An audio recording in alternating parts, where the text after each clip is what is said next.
Bu simge bir nevi Hristiyanların haç yolu. Polonya 2. Dünya Savaşı'ndan sonra biraz batıya kaydırılmış. 2 kuşak öncesine eğer sorarsanız hiç kimse burada doğup büyümemiş. İnsanlar korkuyor, yani Almanlar geri gelip bizden bu bölgeleri tekrar alacaklar diye, ama maalesef burada eski yerleşim yeri adına hiçbir şey yok. Yeni bir videodan herkese tekrardan merhaba. Hazırsanız Golenev turu başlıyor.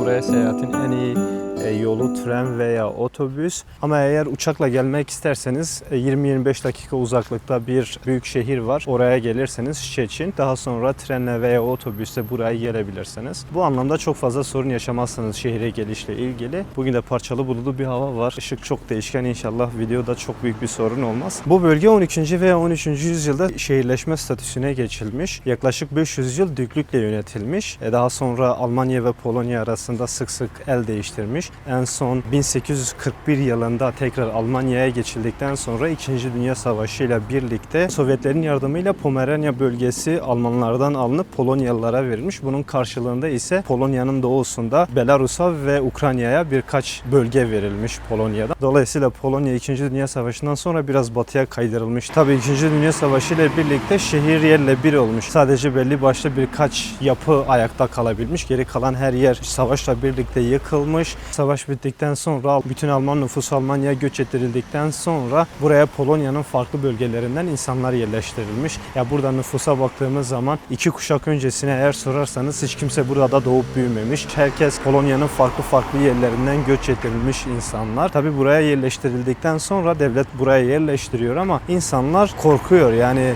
Almanlar geri gelip bizden bu bölgeleri tekrar alacaklar diye, buraları tekrar alacaklar diye. Hatta uzun yıllar buralara hiçbir şekilde yatırım yapılmamış.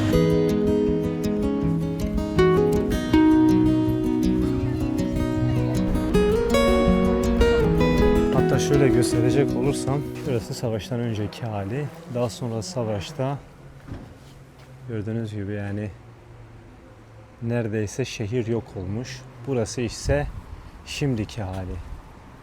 Her şey değişmiş. Eskiye dair hiçbir şey yok. Avrupa'nın neresine giderseniz gidin bir şekilde Old Town görürsünüz, eski yerleşim yerleri, ama maalesef burada eski yerleşim yeri adına hiçbir şey yok. Sadece 2-3 yapı ayakta kalabilmiş. Şöyle burası da eski kentin surları.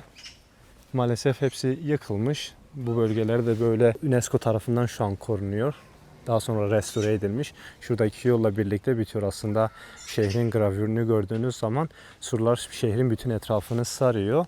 Şu an maalesef şöyle sadece 3-5 bölge var. Ortalama 6-7 metre yüksekliğini bulan surlar. Dediğim gibi burası uzun süre düklükle yönetilmiş ve burası için en önemli olan dük 1. Barnema, Pomeranya Dükü.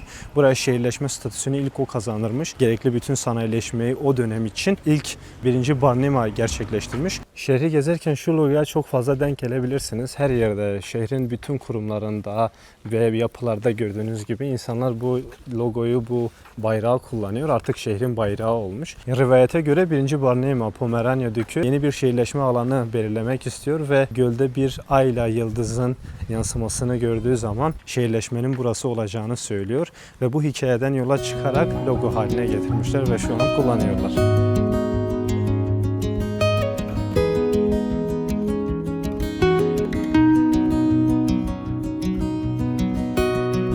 Şehir turuna devam ederken burada çok önemli bir nehir var. Aslında şehrin buraya kurulmasının en büyük etkenlerinden biri.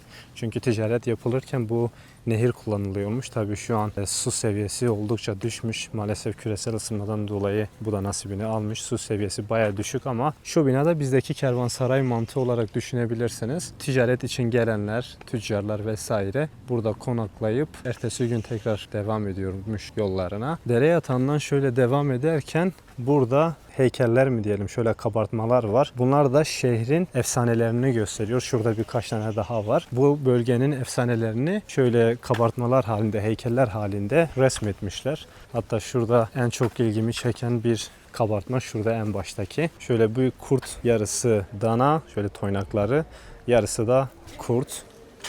Şöyle. Altta da hikayesi var. Bu şekilde bir efsaneyi de resmetmişler ve buraya güzel bir görsel oluşturmuşlar. Dediğim gibi burası eski bir Alman şehri. Eskiden adı Golnow'muş. 1. Barnima her ne kadar da Slav ırkındansa bölge daha çok Almanla tanınmış. Belki de Almanlar bu bölgeye en çok etkiyi yaptığı için. Almanlar da genel olarak zaten bu bölgelere çok geliyorlar. Turistik gezi olsun veya çocuklar, öğrenciler buraya çok getirilip kendi kültürlerini ve tarihlerini tekrar anlatıyorlar.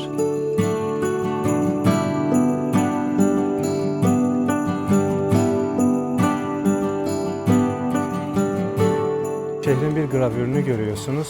Gördüğünüz gibi burası Golnow, eski adı.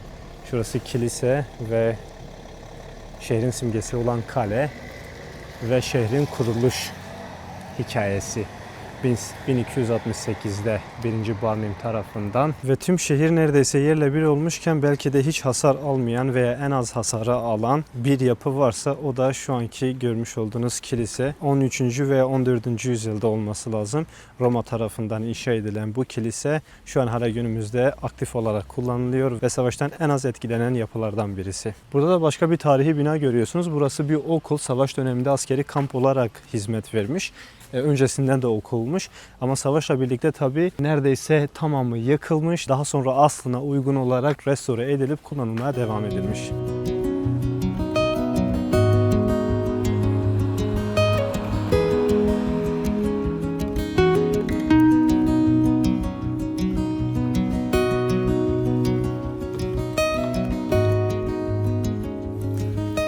Yıllarca ticaret için kullanılan nehir şimdi de böyle eğlence amaçlı kullanılıyor işte.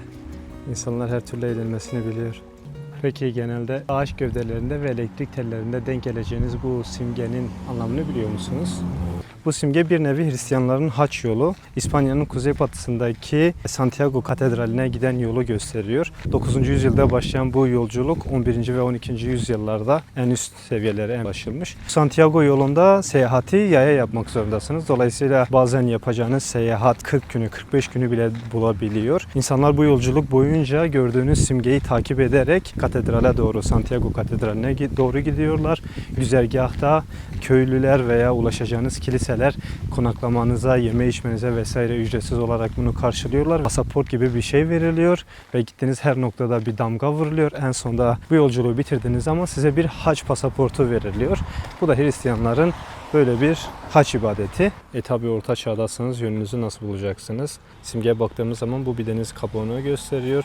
Deniz kabuğu seçilmesinin amacı ise Aziz Yakup'un naaşının denizden geldiğine inanılıyor ve bu birleşim noktası Santiago Katedrali'ni gösteriyor. Eğer gideceğiniz yöne doğru kapanıyorsa, yani çizgiler birleşim noktasına gidiyorsa doğru yöndesiniz. Eğer açılıyorsa yanlış yöndesiniz. Ve şehir için belki de en önemli olan yapı, şehrin simgesi haline gelmiş olan Brama Volinski, yani Volinski kapısındayız. Bu kule şehrin yerleşkeye açılmasıyla birlikte zamanlı olarak inşa edilmiş. İkinci Dünya Savaşı'nın sonuna kadar orada hizmet veren bu kule daha sonra kültür evine tahsis edilmiş ve kültürel aktiviteler için kullanılmış ve şu an yaklaşık olarak son 10-15 yıldır da turist bilgi ofisi olarak kullanılıyor. Şurada da bir kebap house var, sahibi Adıyamanlı Mustafa abi. Bir uğrayalım bakalım. Oradaysa bir selam verelim. Selamünaleyküm. Sonradan fark ettim. Selamünaleyküm abi, kolay gelsin. Vallahi video çek. Video mu çekiyorsun? Video çekiyordum, bir selam vereyim dedim. Aynen öyle. Abi nasılsın? Keyifler nasıl abi? İyi valla. Sakalları kesmişsin. Vallahi kestik ya abi.